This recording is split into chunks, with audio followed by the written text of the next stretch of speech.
All right, guys, so we just wrapped like the first day of it isn't really the conference as yet. This was just like a brain snacking networking session before we actually start the INMA World Congress of News Media tomorrow. It's a 2-day conference.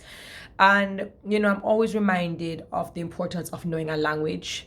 Especially whenever I travel, like I never usually declare that I'm bilingual. I usually sit down there and I listen to people's conversations and I eavesdrop all the time because I don't think it's necessary to declare it.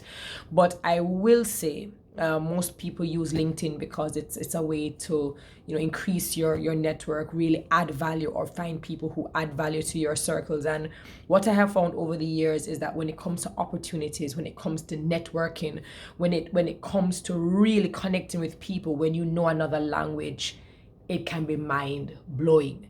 Nelson Mandela said that if you speak to a man in a language that he understands, you speak to his head.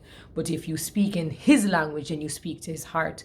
And it freaks out people every single time because whenever they see me, I'm usually like the only islander at the conferences I go to.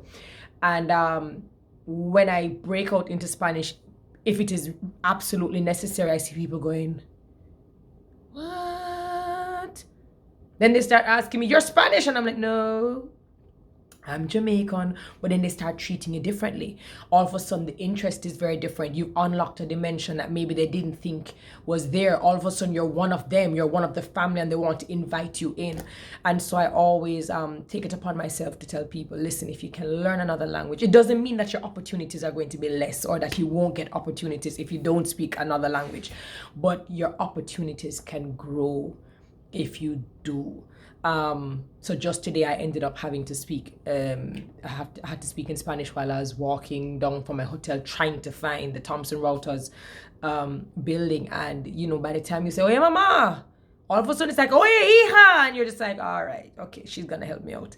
So again, when you're thinking about networking and just developing yourself, I would definitely suggest that you try to learn another language.